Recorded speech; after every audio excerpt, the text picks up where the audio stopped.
Most great cities grow over centuries, just layer by layer. But what if you could design a capital city completely from scratch?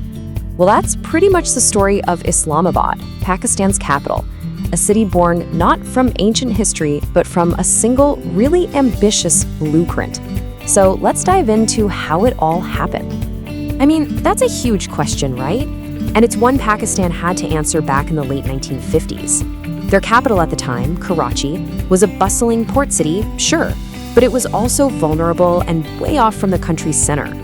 The nation needed a new heart, something modern, secure, and built for a purpose. So where do you even begin with a totally blank canvas? Well, it all kicked off with a pretty big vision. The decision to build a new capital wasn't just about moving government offices around. It was about shaping a brand new national identity. Let's take a look at the ambitious plan that actually brought Islamabad to life. And the speed of this whole thing, absolutely incredible. Just a decade after independence in 1947, the hunt for a new capital was already on. By 1958, a commission was in place, and just a few years later, they were breaking ground.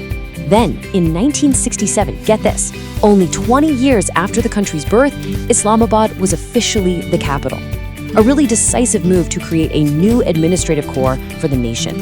And if you look at where they put it, you can really see the strategy at play. Karachi, the old capital, was Pakistan's economic engine, no doubt. But it was a vulnerable port city way down on the southern coast. Islamabad, on the other hand, was placed right in the center of the country, nestled near the mountains for defense and right next to the army's headquarters. Yeah, the goal was crystal clear. Create an organized, secure administrative center totally separate from the commercial chaos of Karachi. So, who's the mastermind behind all this? A Greek architect named Konstantinos Doxiadis. And his master plan was, frankly, ingenious. He envisioned a city laid out on a triangular grid with its top point aimed directly at the stunning Margalla Hills. This wasn't just about roads and buildings. It was a whole philosophy of balancing government, community, and nature. Okay, so from that big picture blueprint, let's zoom in on what's become the city's symbolic heart. There's one structure in particular that has come to define Islamabad and represent a modern Pakistan to the entire world. Nestled perfectly at the base of those very same Margalla Hills that define the city's layout, you'll find the Faisal Mosque. And its location? Totally intentional. It's designed to be seen for miles around, a gleaming white landmark against that gorgeous green mountain backdrop. Now, get this. The sheer scale of this place is just mind-boggling. It can hold 300,000 worshippers at once. That's basically the population of a small city gathered in its halls, courtyards, and grounds. This isn't just a mosque, it's a monumental space for a whole community. But what really makes it stand out is its design. It was, pretty radical for its time.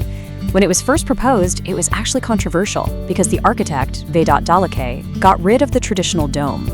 Instead, he came up with this incredible 8-sided structure shaped like a Bedouin tent, flanked by 4 soaring Turkish-style minarets.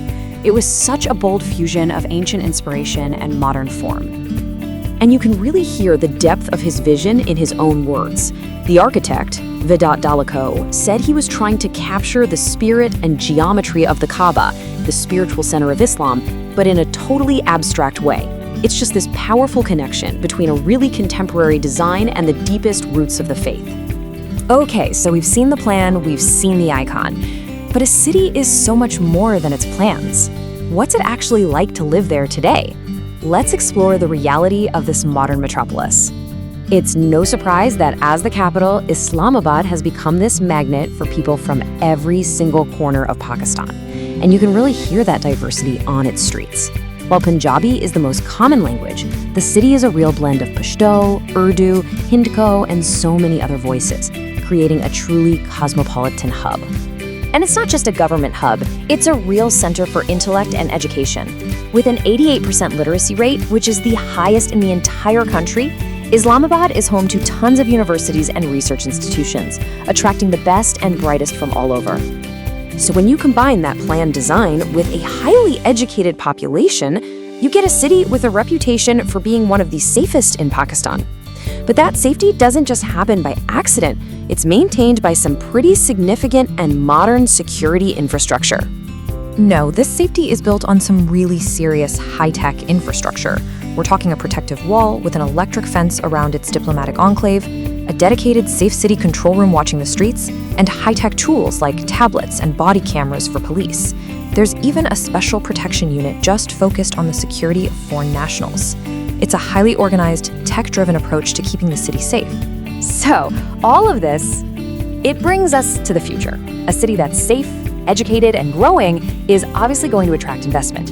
But as you can imagine, with all that growth come new challenges for that original blueprint.